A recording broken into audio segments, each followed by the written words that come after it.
And hello everyone, welcome back to another video. In this video I want us to take a look at PDM. PDM is a package manager for Python. So pretty much if you are sick and tired of pip, PDM is the way to go. If you're looking for something similar to Cargo with Rust or npm/yarn with JavaScript, then PDM is the best option for you if you're on Python. Because regularly with pip, you have a lot of features that are generally just missing from a developer experience perspective. What PDM tries to do is it tries to bring in those features from npm to Python. And I think they are doing a great job at it. So I would like to take a look at this and just show you all a couple of examples on how to use it. And then you can maybe see if you like it. So let's first install it. To install it, it is simply just this curl command. Make sure you have Python installed. And then here you paste it in and it will install it. If you're on Windows, you will have to follow this PowerShell command. This is the recommended method, but there are also alternative options if you go take a look on the PDM GitHub. I already have it installed, so I'm not going to go through the installation right now. But let's say we wanted to create a new project. Let's go PDM, new, PDM example. Now it will ask me what version of Python do I want to use.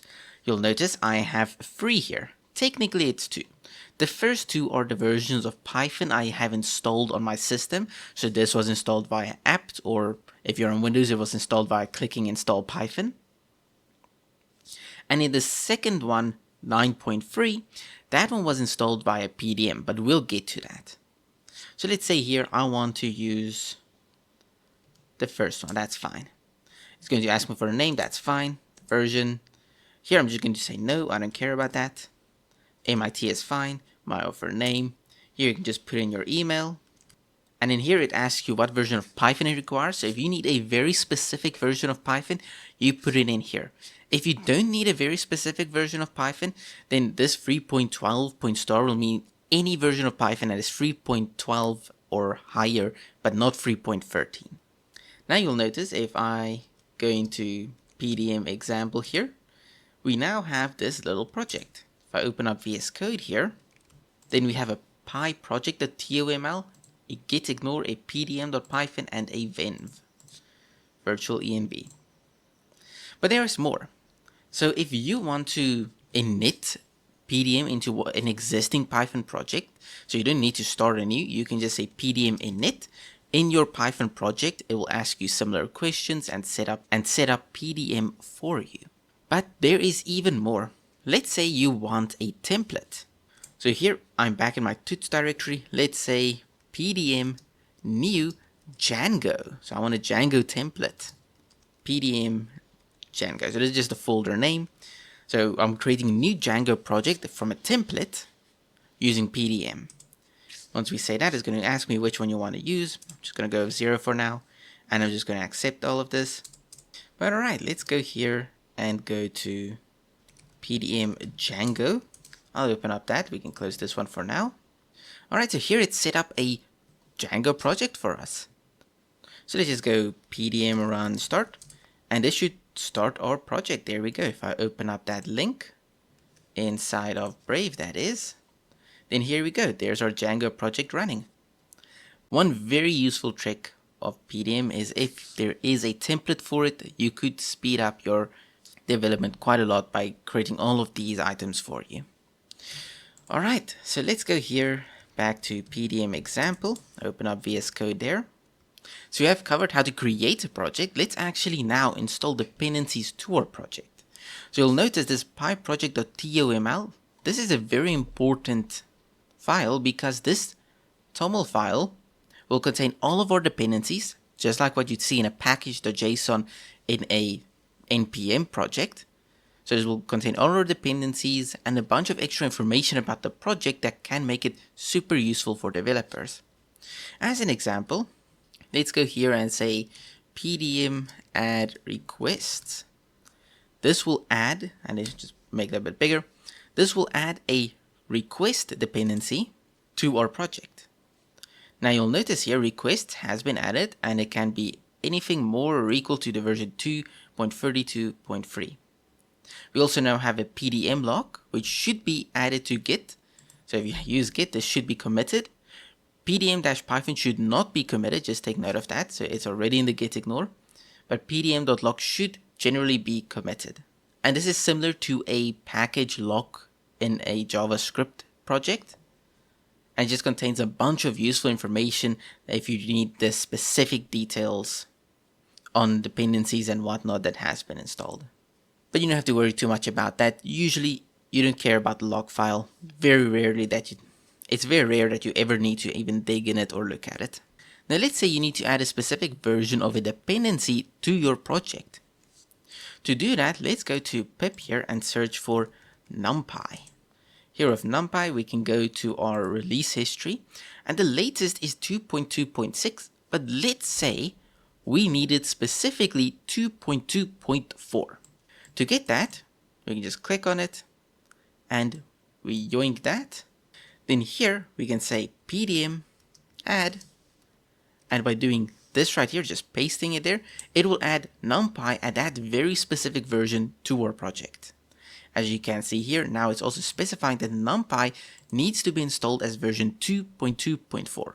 Nothing more, nothing less.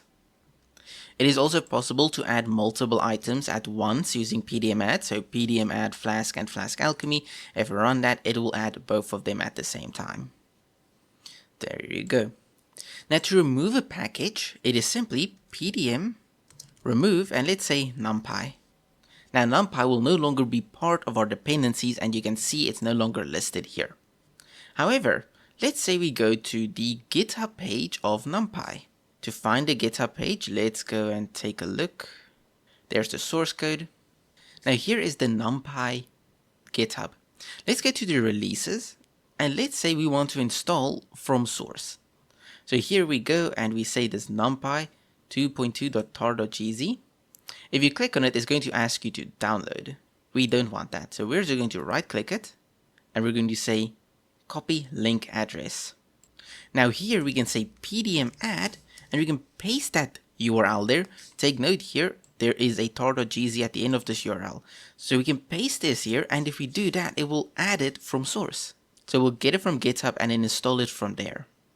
So this is useful if you have a Python package that is not available on pip, then you can install it by doing this. And here in the dependencies, you'll see it now says NumPy add, and then gives us the URL. And here it's installing NumPy. And there we go, now NumPy is installed. Now you can also have groups. You'll notice if you have an NPM project, you usually have dependencies as well as development dependencies.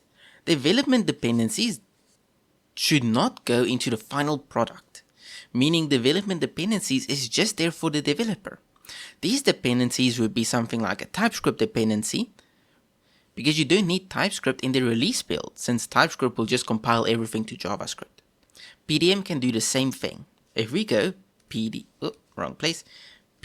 add, then first you have -g, this is for regular groups. I'm not going to cover these right now, but I will cover development groups. So DG is for development groups, and this you can use to create a group and then add something to it. For example, test. This is our testing libraries group. So we're going to call this group test, and we're going to add PyTest to it. You'll notice now we have a dependency groups here called test. And that includes PyTest. It's not part of our regular dependencies, because when we create a release build of our project, we don't want to include PyTest. As another example, let's add a linter. PDM add -dg lint black. Now this will add black, which is a linter. And if we take a look here, there we go. But again, you could use G here. So G example. And let's go matplotlib. This will add matplotlib, but as an optional dependency. So these right here are development dependencies, whilst these here are optional dependencies. Again, I'm not going to cover them too much. This is just an example to show you the difference between -g and DG. There is actually a difference. Generally, you could probably ignore G and just go straight to DG, since DG is development dependencies that you can use, and G is just other project dependencies that are usually optional. You can see what is outdated by going PDM outdated. We currently don't have anything outdated, but if we were to say PDM remove numpy, and then we were to add numpy again, but as an older version, and then run outdated, you'll notice that now numpy is outdated. They'll show us what's installed, what is the version number that we're specifying, and then the latest version available. To update this dependency, you can go PDM update. This will update all your dependencies. So if we run that, it will update numpy for us. Actually, it will not update numpy for us because we pinned numpy as version 2.2.4. So it will not update numpy for us because we specified it should be specifically this version. If we did not specify that, it would have updated numpy for us. So an example would be if I were to go here and say numpy can be more or equal to 2.2.4, and here I would just say PDM update. Then when we run PDM outdated, you'll notice that even though numpy is specified to be more than 2.2.4 here, in the PDM log, if we search for numpy here, you'll see we have version 2.2.6 installed. So it won't change this dependency version that we have specified here, but it will update it in our project right here. So just take a note, if you're pinning something, meaning 2.2.4 here, can't go higher, it can't go lower, then it won't update it when you call for an update. If you want to update all of your dependencies, including your development dependencies, then that will be PDM update -d, and this will update your development dependencies as well, including these ones right here. You can update a specific ones, such as PDM update numpy. This again won't really update numpy since it's pinned, as you can see here, but if it was not, it would manually update it for you. You can also update a specific group by going PDM update and -d for development and in G for groups. Otherwise you could just go G, but I'm going to stick with DG for now. And let's say lint. Now this will specifically update all of the items inside of the lint development group. So if there's more than one thing here, it will update all of them, but it will not update the other items in your project. You can list what items you have in your project by going PDM list. And here you'll see there's all of the dependencies in your project. There's black, there's Flask, there's SQL Alchemy, and so on and so forth. You can also go PDM list -- exclude test. And let me just spell that right. Now you'll notice here we have PyTest, and then if you scroll down, PyTest is no longer here because we are now excluding the test group. Now let's say you wanted to remove PyTest from our test dependencies. In that case, you'd go PDM remove -d for development, G for group, test, the group you want to remove from, and then PyTest. This is the item you want to remove from that group. By doing that, it will remove it from that group, and if that group is now empty, it will delete the group as well. PDM has other nice features, such as allowing you to choose a specific Python version. If you go PDM Python list, it will show you what versions of Python you have installed. In my case, I have two. I have one that's installed, so where is Python? One that is installed in my binaries directory, so this was installed by my package manager on my Linux system, or if you're on Windows, there will be the click install Python button. And then one that was installed via PDM. If you want to install another version of Python, you can go PDM Python install, and let's say we go 3.10. And this will install Python version 3.10 for you. So if you want to use this with this project, it is possible. So here, let's take a look at this Python. So let's see 3.10. Now it should work because we have it installed. So if we go PDM Python list, You'll notice we have 3.10 here, so now it can run it with this version of Python. You can remove a specific version by going PDM Python remove, and let's say 3.9. And let's maybe just specify 0.21, otherwise we won't know which one to look for. Now if we say PDM Python list, that version of Python is no longer available on our system. Now let's say you need a specific feature that is only available in specific versions of Python. This requires Python here can actually be modified to be even more powerful. As an example, I can go more or equal to 3.7, however, it should be less than 3.11. Meaning any version of Python 3.7 and above that is less than 3.11 can run this piece of code. And then finally, let's just add a file here, main.py, print hello world. Now with PDM, you can go PDM run main.py, and I will run the file for you. There we go. But you can also make it even better by going in your project.toml and going tool.pdm.scripts. If you're coming from JavaScript, this would be the run scripts for npm. So we can go start, and start is pdm run main.py. Now to run this, we can go pdm run start. This will run this start script we just created. And there we go. Hello world. Don't worry too much about these. This is just because we were messing around with the files here. But usually you should just see this here. If we were to change this back to 3.12 point anything, should run perfectly fine. Or rather, let's go 3.10.16.